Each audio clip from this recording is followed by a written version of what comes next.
Hey yo, I just finished the game Expedition 33 yesterday. I'm hearing that this is going to be the definite game of the year. What are my thoughts on it? Yeah, it's definitely a contender. Abso-freaking-lutely. This game was really, really good. And what's shocking is that only 33 devs created this game.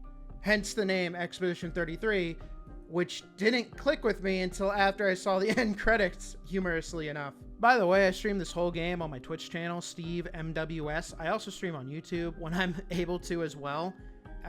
Stop by, say hello. I'm gonna be playing Deltarune next, Chapter 3 and 4, and definitely some Mario Kart. Love to see you there. Right off the bat, the visuals in this game are stunning. I loved the environments in this game, and the environmental storytelling is top-notch, one of the best I've ever seen in a game. Throughout the game, I would see these beautiful environments just randomly placed in the world, and I'm like, wow, really? About 30 devs made all this? Some areas are just completely optional too, but they look drop-dead gorgeous. It's crazy. One world I want to highlight, though, it's a random world and it's not a spoiler world, but there's just this one bonus mission where you have to make a merry-go-round go into a circle to get an item. And when I was traveling this area, I was like, holy crap, they really designed all this in a functioning merry-go-round just for this little quest? The dedication of these devs were crazy. Like, you really have to appreciate the amount of effort and time they put into all this. But enough of me gushing about the graphics. Let me talk about the story. That's definitely the highlight of this game. Now, I'm not going to do any spoilers, but I am going to do a quick synopsis of the story. So, in this world, in Lumiere, they can only live to a certain age, and there's a big countdown timer in the background. Whatever that number says is the year everyone dies, the age, rather. So, it's called Expedition 33, but before it's 34. Everyone who ages to 34 instantly dies, and it's called the Gommage. Now, that's the reason for the expedition's founding as well. The goal is to travel across the world and find this character named the Paintress, who is responsible for all this. So your journey will be traveling through the continent, as the main world is called, as you discover why the Gommage happens. Now, I'll be honest, this might be a hot take. The story didn't really grab me until I got to around halfway through Act 2, and especially at the end of Act 2. Even the big ending of Act 1 didn't really grab me, but I was always intrigued, mostly because of the environments and to see where the story's going. Overall, the story is fantastic, especially the ending. The ending is really good, and it is 100% worth seeing through the end. But now I'm going to go through some of my nitpicks here. I definitely had some issues with the narrative, and that's primarily with the characters. I'm going to be honest, I think 3 of the main playable characters are developed, where the other ones feel a little one-dimensional with a hint of two-dimensionality, which I found to be quite disappointing, especially towards the end with one of the characters. Again, I don't want to get into spoilers, but I really wish they had more character development within the middle of the game's story. I think that would have been top-notch, and it would have given you more to care about with these characters. That being said, I think 2 of the characters are S tier. And when you finish the game, I think you might agree with me, or you'll see what I'm talking about. But yeah, this was great. I also want to note this too. When I first saw the trailer for this game, the whole concept of the Gommage is basically a massive plot point of Xenoblade 3. And there are also some other related story elements to Xenoblade 3, which I found kind of interesting. I know the devs were huge fans of Final Fantasy, but I can't help but wondering that one of the devs probably played Xenoblade 3. That's all I'm going to say about that, but I definitely feel like there was some inspiration there. But honestly, I think probably the biggest thing people talk about the most past the story in Expedition 33 is the music. This is some of the best music gaming has to offer. These boss themes go so hard. I have some of them playing in the background now, I'm sure you've noticed. If you don't play this game, at least listen to some of the music in this game. It is just unforgettable. It's amazing. Now for the part everyone's waiting for, the gameplay. Is it good? Yeah, it's pretty good. I will admit, though, I wasn't crazy about just the regular turn-based combat, like where you just pick a move. Like, it can be fun to get, like, buffs and debuffs, but when you do an attack, they're kind of akin to quick-time events and not like Thousand Year Door, which is what I was kind of hoping for. That being said, it's still good, it's still fun, and there's still room for a lot of strategy. But the best part of the gameplay, in my opinion, was when the enemies attack you, because that's when you have to pay attention to your animations to either dodge, parry, or jump attacks. And it's so good. Parrying in this game is amazing. I almost did my entire playthrough parrying enemies, because when you get all the parry shots, you do a counterattack and you do some big damage to your opponent. It's great.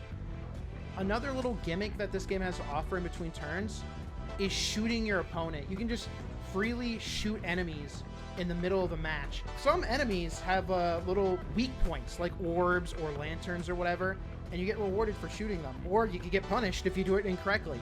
So there's a bit of a puzzle aspect to that, which I really enjoyed. You can even like shoot debuffs onto enemies with the pictos, which I'll go into a little bit later. So like a good debuff would be like burn, decrease their defense. But to shoot people costs something called AP, which is a major gimmick of the game. If you played the game Thousand Year Door, there's actually some similarities to that. But what AP is kind of like the flower points or the magic points of RPG games. And you earn these by doing parries, sometimes doing dodges if you have a picto on, and doing basic attacks. It's really fun, and it makes things more engaging and creates a risk and reward element. So you don't always want to shoot your opponent because you'll use up your AP, which allows you to use bigger, stronger attacks.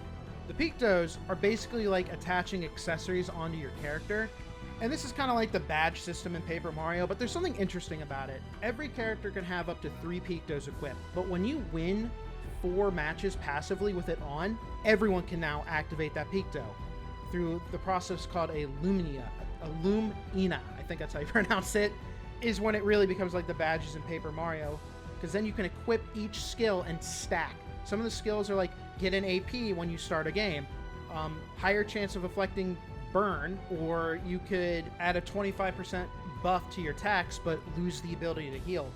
There's even some really broken ones, like your character gets to attack twice in a row, but that costs more Lumina points or Lumina points. I will admit it took me like a while to figure out what those meant, because the menu for it is hidden on the far right side of the start page, and it took me a while to just like click over there because it didn't look like something you would want to click. But overall, I think the gameplay was actually a blast for me. Like, I liked it more than I thought I would. Again, parrying was the most fun and rewarding I've seen in a game in a long time. The boss battles are also top-notch. You see some absolutely insane attacks, especially to parry. I'm going to go over the parries in a sec, what makes them so fun. So, when you're fighting an enemy, there's usually like an animation cue, like a character moves their hips, then you want to parry, bam. Or you hear like a sound effect, like a or and then you just hit the parry button and it just feels good. It's really well designed. That being said, there's definitely some bosses where it's like, whoa, how do I parry that? Well, what am I doing wrong? Well, that's bullshit. What the hell? But then you practice it and you're just like, okay, I got this now.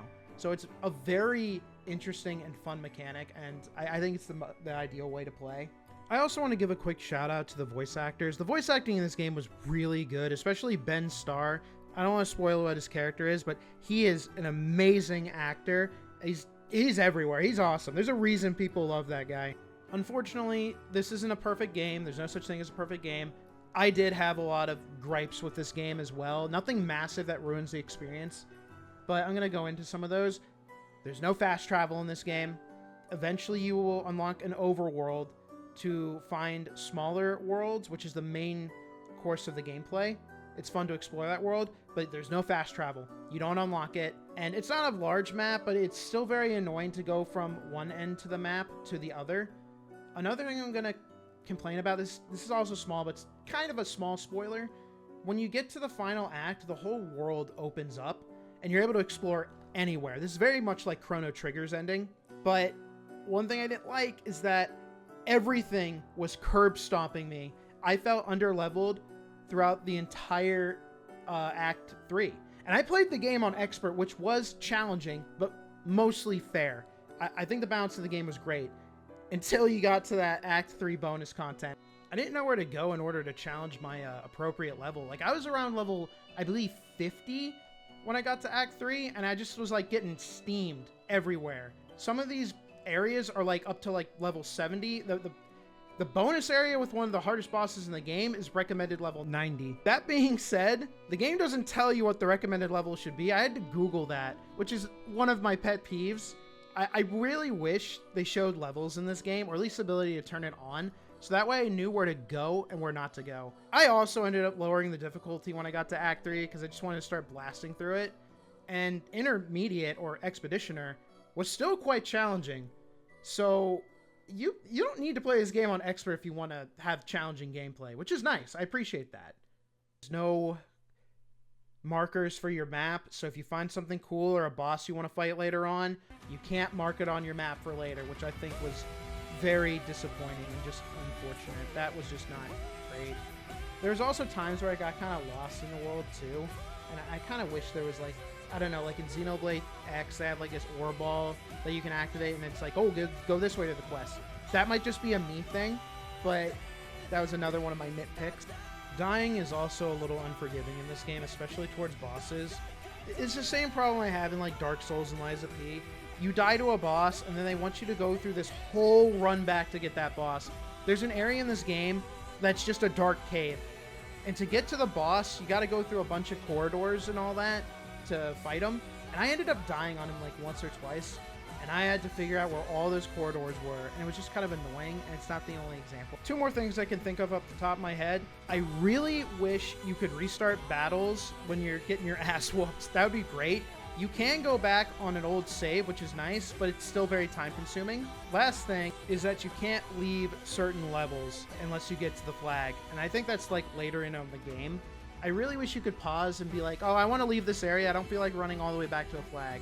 I get that if you haven't beaten the area, but if it's like one of those bonus areas that's kind of small, or an area you've already explored, I wish you could just leave it.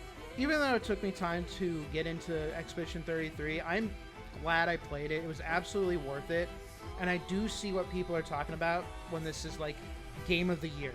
But overall, I would give this game a 9 out of 10. It's a great game. It's very impressive what the devs were able to achieve. Within 6 years, I may add, with 33 people, which is insane. It blows AAA gaming out of the water right now, because that game was only 50 bucks. Alright, I hope you guys enjoyed this video. I'm gonna try making more of these videos. I do stream often. I'm planning on streaming Deltarune soon, so I'd love to see you guys for that. And some other stuff. Hey, tune in again. Have a good one. Bye.